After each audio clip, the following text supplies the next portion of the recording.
dimohonkan kepada untuk semua jamaah, khusus untuk almarhumah Ibu Nok Warti binti Bapak Madasah Mat Hasan, anallah yaghfir lahum wa yarhamhum wa yudir darajati fil jannah wa yanfa'una bi asrarihim wa anwarihim wa ulumihim wa nafahatihim fid dini wa dunya wal akhirah bisirril Fatihah. Syaitanir rajim. Bismillahirrahmanirrahim. Alhamdulillahirabbil alamin arrahmanir rahim maliki yaumiddin. Iyyaka na'budu wa iyyaka nasta'in ihdinas siratal mustaqim. Shiratal ladzina an'amta 'alaihim ghairil maghdubi 'alaihim waladdallin. Amin amin ya rabbal alamin. Alhamdulillah. Alhamdulillah wassalatu wassalamu ala Rasulillah Muhammad ibni Abdullah sallallahu alaihi wasallam wa ala alihi wa man walah wa la hawla wa la quwwata illa billah. Ashhadu an la ilaha illallah wa ashhadu anna sayyidana Muhammadan abduhu wa rasuluh la nabiyya ba'dah. Allahumma fasalli wa sallim wa karrim wa azim ala sayyidina wa habibina wa syafi'ina wa qurrata a'yunina wa nuril qulubina wa maulana Muhammadin sallallahu alaihi wasallam wa ala alihi wa ashabihi wa azwaji wa dhurriyyati wa ahli baiti ila yaumiddin. Pertama-tama limpahan puji serta syukur kita panjatkan kehadirat Allah Subhanahu wa taala yang Maha Agung, yang Maha Luhur, yang Maha Bijaksana, yang alhamdulillah di siang menjelang sore yang penuh dalam keberkahan ini Allah masih izinkan kita mencicipi dari sekian banyak miliar nikmat Allah berikan kepada kita, khususnya nikmat Islam, nikmat iman, nikmat sehat wal afiah, nikmat umur yang panjang yang insyaallah mudah-mudahan kenikmatan ini tidak Allah hapus sampai ajal menjemput kita. Dan kita juga minta kepada Allah mudah-mudahan apabila Allah tetapkan kita di dalam ajal, Allah matikan kita dalam keadaan husnul khatimah. Amin ya rabbal alamin. Salawat beserta salam berlimpah curah keharibaan Nabi besar Muhammad sallallahu alaihi wasallam serta keluarga, sahabat hingga umatnya sampai yaumil qiyamah. Amin ya rabbal alamin. Ayyuhal hadirun jamaah rahimakumullah. Tidak ada kata yang lebih pantas keluar dari seorang pendosa seperti kita di siang hari ini kecuali ungkapan syukur kita kepada Allah dengan mengucapkan alhamdulillah atas nikmat dan karunia yang Allah berikan kepada kita. Tidak ada kata sesuatu yang lebih indah keluar dari lisan seorang pendusta kecuali syukur. Setiap manusia pasti berlindung dan ingin dijaga oleh Allah, betul? Betul? Tapi saya mau tanya, datang ke sini bawa dosa apa enggak? Bawa dosa apa enggak? Bawa dosa apa bawa duit? Banyakan dosa apa banyakan duit? Setuju ya? Al-Habib Ali bin Muhammad bin Husain Al-Habsyi beliau mengatakan, "Masyi kamal majma'." Tidak ada perkumpulan yang lebih baik kecuali perkumpulan Maulid Nabi Muhammad SAW. Tidak ada sesuatu perkumpulan yang doanya pasti dikabulkan kecuali di dalam majlis Maulid. Doa kita pasti akan dikabulkan oleh Allah. Jika kalian ingin bertobat, maka datanglah ke dalam majlis Maulid, maka disitulah taubat kita akan diterima oleh Allah. Alhamdulillah. Untungnya kita punya nabinya rahmat, nabinya punya rahim. Kalau kita pastinya bangga punya Nabi Muhammad sallallahu alaihi wasallam. Kita senang punya Nabi Muhammad. Yang selalu yang jadi pertanyaan, kira-kira model kayak kita begini nih, kira-kira Nabi senang nggak nih punya umat kayak kita? Kira-kira Nabi bangga nggak sama kita punya umat kayak kita yang tiap hari bikin dosa, yang tidak pernah membuat satu keinginan Nabi untuk kita sebagai hamba yang beribadah? Maka hari ini hakul yakin Nabi senang, Nabi bangga dengan kita karena kita memuliakan dan mengagungkan Allah Subhanahu, dan membuktikan cinta kepada Nabi Muhammad sallallahu alaihi wasallam. Di dalam rawi Ad-Diba dijelaskan, ahdiru qulubakum ya ma'syara dzawil albab. Hadirkan hati kalian wahai para pemilik akal. Yang ditegur hati, bukan akal dulu, yang disebutkan hati. Kenapa? Karena perayaan Maulid wajib didasari dengan cinta. Akal nggak bisa ikut campur, karena akal itu pasti akan buta dengan sesuatu apapun yang ada di dalam diri kita. Karena cinta, akal nggak bakal ikut campur. Akal kalah karena cinta. Contoh, ada orang Cipicung nikah sama orang Ciawi. Ada apa enggak? Ada apa enggak? Jaraknya jauh apa dekat? Jauh apa dekat? Kata cinta apa? Dekat, nggak akan pernah. Yang namanya cinta, kalau kata orang Cipicung mah love is blind. Ngertos tuh? Sarwa aing tuh. Cinta itu membutakan. Cinta itu membuat seseorang nggak akan pernah tahu mana yang baik, mana yang buruk. Jalanin aja. Yang jauh jadi dekat, kata Cin. Ada orang gembrot. Maaf.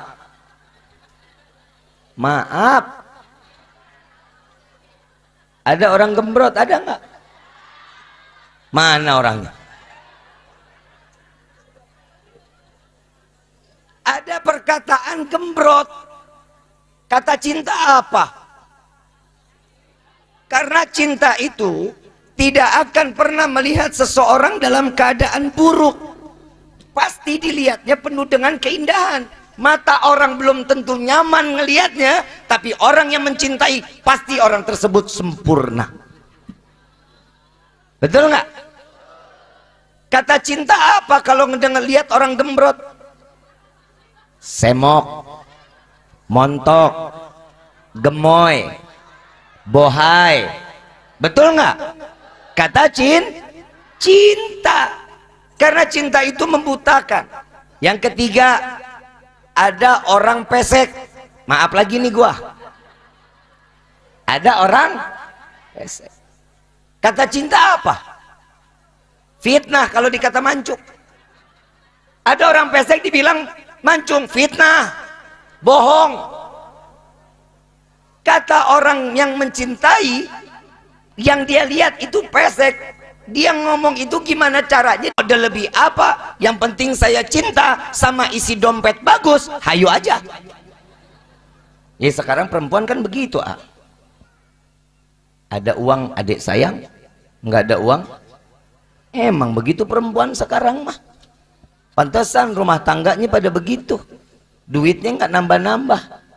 Bapak mau kawin juga pusing.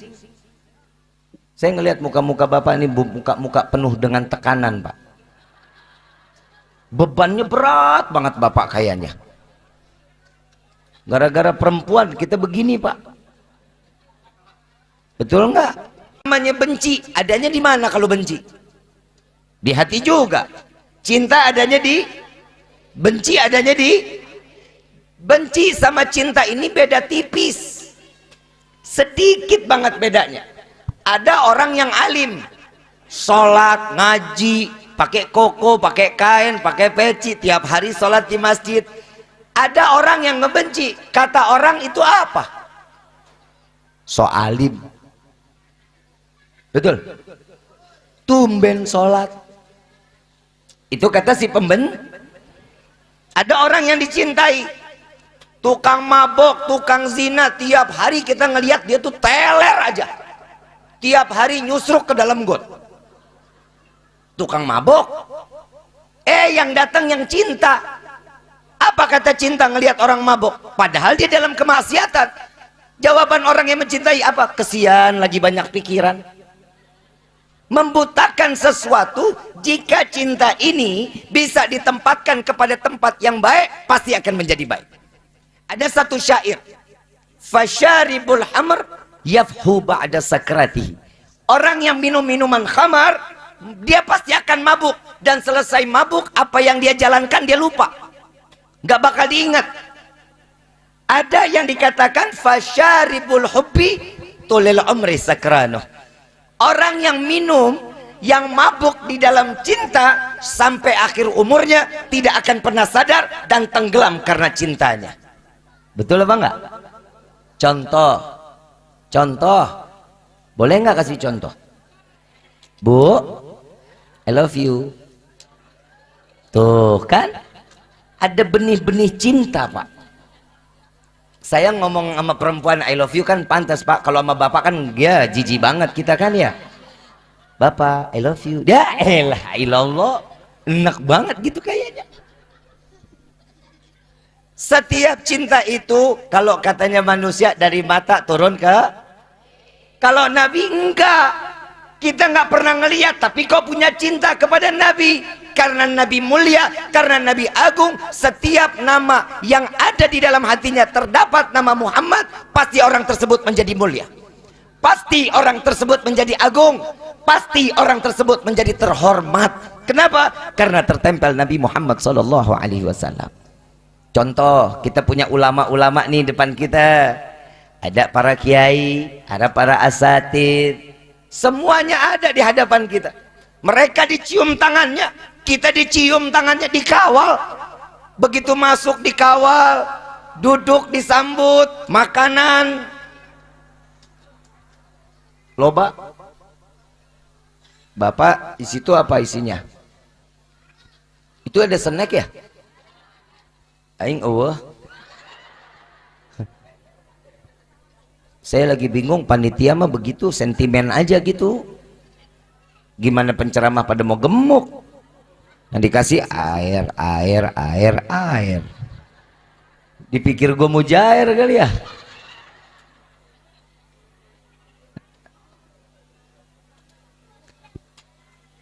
Setiap sesuatu yang tertempel Nabi pasti akan menjadi mulia. Dikawal, dicium tangannya, bukan karena orangnya, bukan.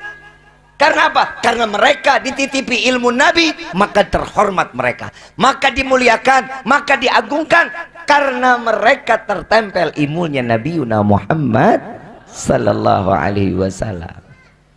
Pernah dengar kisahnya Isra wal Mi'raj Nabi Muhammad sallallahu alaihi wasallam? Saat Nabi sudah sampai ke Sidratil Muntaha, sudah sampai ke Sidratil Muntaha, Nabi masuk, malaikat Jibril mundur. Malaikat Jibril nggak mau nemenin ketemu Allah, karena memang nggak bisa masuk malaikat Jibril. Ditanya sama Rasulullah, ya Jibril, engkau menemaniku dari mulai bumi sampai ke Sidratul Muntaha ini kau temani. Giliran saya mau ketemu Allah, masa engkau nggak mau nemenin? Nabi itu punya malu, ngerasa nggak pantas jumpa dengan Allah secara langsung, makanya minta ditemenin. Kalau kita nggak ada malu, sholat bodoh amat, pikiran kemana-mana, kadang udah berikrar inna sholati wa nusuki wa mahyaya wa mamati lillahi rabbil, dijalanin kagak. Ya Allah, aku serahkan hidupku, matiku, semua aku serahkan kepadamu. Begitu lagi sholat, kompor belum dimatiin, ingat. Kunci motor ketinggalan di motor, ingat. Lukisan miring di dalam rumah, keingetan. Kita kan nggak ada malunya ketemu Allah, masih bawa dunia. Kadang manusia ini nggak suka menempatkan sesuatu dengan tempatnya. Tapi alhamdulillah saya yakin kita ini sholat kita semua pasti diterima sama Allah. Apa yang bikin yakin? Karena di dalam sholat wajib terdapat sunnah-sunnah Nabi Muhammad. Karena Nabi Muhammad di dalam sholat wajib terdapat sunnahnya Nabi, maka semua sholat kita pasti akan diterima oleh Allah. Alhamdulillah. Inilah kemuliaan Nabi. Ada yang ngomong, Habib, ngapain terlalu memuliakan Nabi? Muhammad itu kan manusia biasa. Ini kira-kira dijawabnya pakai dalil apa pakai emosi ini? Pak, jawab dong. Kayak dalil apa pakai emosi enaknya? Enakan emosi ya. Kayak dalil mah udah biasa dan urusan kiai-kiai kita lah. Kita jawabnya pakai emosi aja ya. Kalau ada yang bilang Nabi manusia biasa, harus dikatakan lu manusia biasa, Nabi manusia luar biasa. Yang pertama bikin beda kita antara kita dengan Nabi, dia jawab, saya lagi mau ngejelasin ini kejadian nyata Pak. Ini saya ditanya bertubi-tubi dari satu orang, Nabi itu manusia biasa, sesuai daripada firman Allah, laqad ja'akum rasulun min anfusikum. Iya benar. Kalau lu baca cuman sampai situ, benar, akan datang seorang nabi atau rasul dari golongan kalian wahai manusia. Benar kalau sampai situ. Lanjutin dong ayatnya. Azizun alaihi ma anittum harisun alaikum bil mu'minina raufur. Mulia Nabi Muhammad, pikulan bebannya umat dipikul sama Nabi. Kita pikul beban hidup aja udah susah. Nabi beban kita dipikul sama Nabi, diringankan. Kalau Nabi dibilang manusia biasa, jangan mau terima, gak bisa terima kita. Jujur, yang bikin kita sama sama Nabi, ya sama-sama manusia, tapi kita bukan manusia yang luar biasa kayak Nabi. Kalau Nabi manusia luar biasa, 170 ayat, 1700 ayat yang ada di dalam Al-Quran menceritakan tentang kemuliaan Nabi Muhammad SAW. Kebayang nggak Pak? Satu contoh, jangankan nabinya, jangankan akhlaknya. Katanya seringlah dengar tuh ayat, laqad kana fi rasulillahi huswatun hasanah wa ma arsalnaka illa rahmatan lil alamin. Ini kita sering dengar. Ini salah satu kemuliaan Allah menunjukkan kepada hamba bahwa Nabi Muhammad adalah manusia yang agung. Ada lagi ayatnya, jangankan diri Nabi atau sifatnya, fisik Nabi aja disebut di dalam Al-Quran. Alam nashrah laka sadrak wa wada'na. Ini disebut. Siapa yang disebut fisiknya? Nabi Muhammad. Allah agungkan, Allah muliakan. Kita bikin acara maulid gini nggak seberapa dengan kemuliaan yang Allah berikan kepada Nabi SAW. Nggak ada seujung kukunya kita mah. Kalau ada yang bilang Nabi manusia biasa, maaf, kita ini sehari semalam punya waktu berapa jam? Berapa? 24. Semua sama. Nabi juga punya waktu 24 jam, sama kayak kita. Tapi kalau Nabi 23 jam dipakai ibadah kepada Allah, 1 jam dibagi-bagi. Makan, tidur, ngobrol, senda gurau, ziarah, 1 jam bagi-bagi. Dan sepakat para alim ulama, 1 jamnya Nabi masih dihitung ibadah. Jadi ulama sedunia menyatakan 24 jam Nabi ibadah kepada Allah. Nah kita 23 jam maksiat sama Allah, 1 jam kita lalai sama Allah. Ada samanya kita sama Nabi? Ada nggak? Satu keberadaan kita sama Nabi. Yang kedua, Nabi terima wahyu, betul? Nabi terima kalau kita punya anak namanya, betul nggak? 2 kebedaannya. Yang ketiga, satu waktu Nabi kalau ngeludah ngedaham, itu begitu Nabi ngedaham, ini sahabat tangannya pada kesini nih di depan Nabi. Begitu ludahnya ditaruh di tangan sahabat, sahabat usap, disapu dari ujung kepala sampai ujung kaki. Apa kata Nabi? Kafir, murtad, neraka. Enggak. Nabi mengatakan, wahai sahabatku, jasadmu tidak akan pernah tersentuh api neraka. Ludah Nabi syafaat, ludah Nabi berkah. Ludah lu, siapa yang mau nangkep? Tidur 20 menit sebelum duhur. Tidurnya Nabi madhep kiblat, tangannya jadi bantal. Persis jenazah kalau kita masukin ke liang lahat. Ya Pak ya, sunnahnya nih sebelum duhur tidur 20 menit, itu sunnah. Tangan dijadiin bantal, madhepnya ke kiblat. Kalau kita kan beda, tidur siang mesti 2 jam. Nabi 20 menit. Begitu tidur, Arab ini panas. Panas ini luar biasa. Jubah Nabi terangkat. Keringat Nabi netes. Ada saudara Nabi ambil botol, ditadangin, ditetesin masuk ke dalam botol tuh keringatnya Nabi. Ini sahih Pak. Begitu diangkat, Nabi bangun. Ditanya, wahai saudaraku, itu apa? Keringatmu ya Rasulullah. Untuk apa kau kumpulkan? Untuk aku jadikan wewangian ya Rasulullah. Keringat Nabi jadi minyak wangi. Keringat elu masih mau disamain kita sama Nabi? Masih mau disamain? Gak ada seujung kukunya Pak Bu. Kita sama Nabi gak ada. Yang kelima, Nabi ngajarin kita cara buang air besar. Ada sunnahnya Nabi. Kaki kanannya ditekuk, kaki kirinya dilurusin. Biar apa? Kotoran ampas yang di dalam perut keluar. Ini Nabi yang ngajarin. Berarti Nabi manusia.